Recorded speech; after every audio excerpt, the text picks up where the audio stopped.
And back here live, CMA Fest 2024, rolling on too as well. Hey, Blanco Brown just walked in the building too. We had him here a couple of weeks ago on the HighTideCountry.net and our friends too as well, out there too as well at KKTC, True Country 99.9, and a lot of interviews. This today has been crazy. Thanks to Daryl Worley and everybody coming by here too as well. Look who showed up. Elise Saunders here on the Backstage Pass.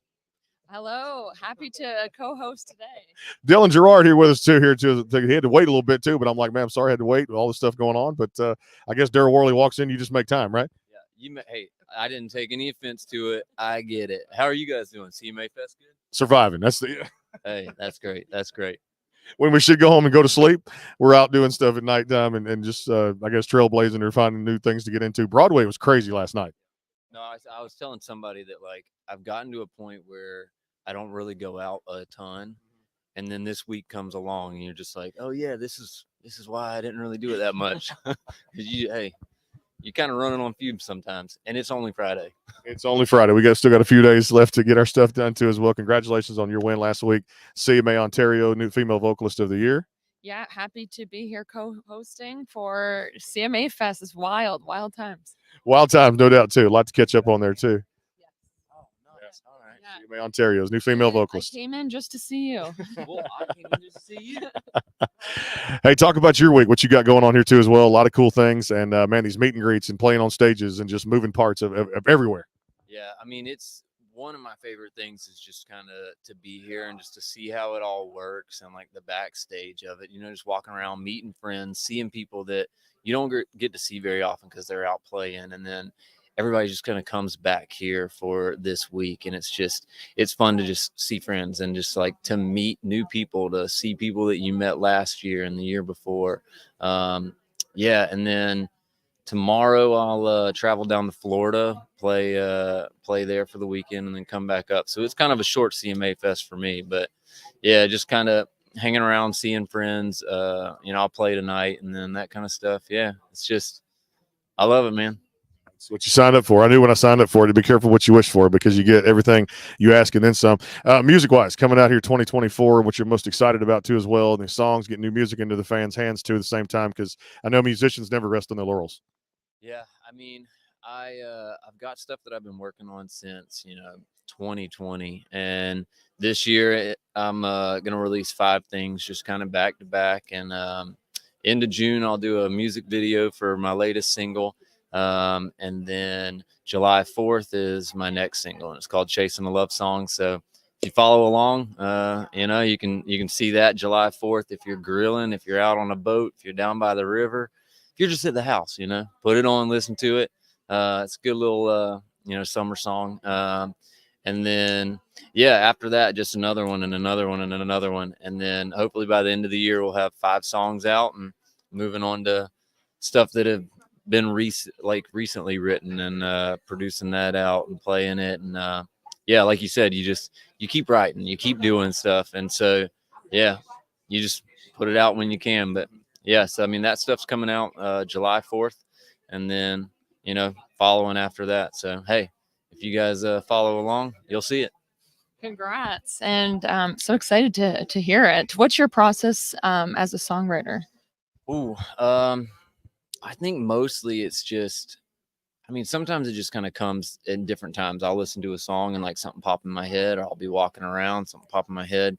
But yeah, it's usually I'll just put down either a title or like a phrase, and then work around that, build around that, and just kind of get a really good idea of what it is and how do you kind of make it a little new here and there. And then, look, I'll be honest, I grew up writing by myself in my bedroom. And then 5 years ago, I started coming up here and doing co-writes with people. And it was, nerve-wracking and kind of overwhelming in the beginning, because you didn't want to come and do a co-write and be the person that's like, oh, I don't have anything, like, oh, this and that. So, but I definitely love co-writing now, getting that other brain in there. And, yeah, it's just, I don't know, it's a little more fun, a little more easy. And you write by yourself, you get in your head about whether or not something's good, but to have somebody there to just kind of bounce it off. But yeah, usually it's just start with an acoustic guitar and like figure it out.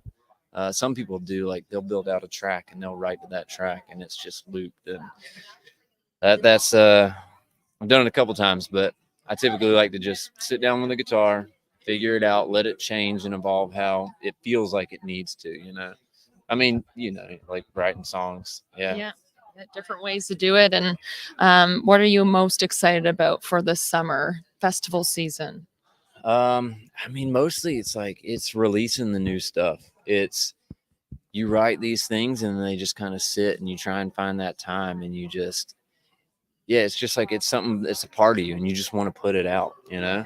And so I think that's the thing that I'm looking forward to the most is releasing these songs that I've been playing for a couple of years and people have just been like, oh, I really love that song, where can I listen to it? And you're like, hey, sorry, you can't right now.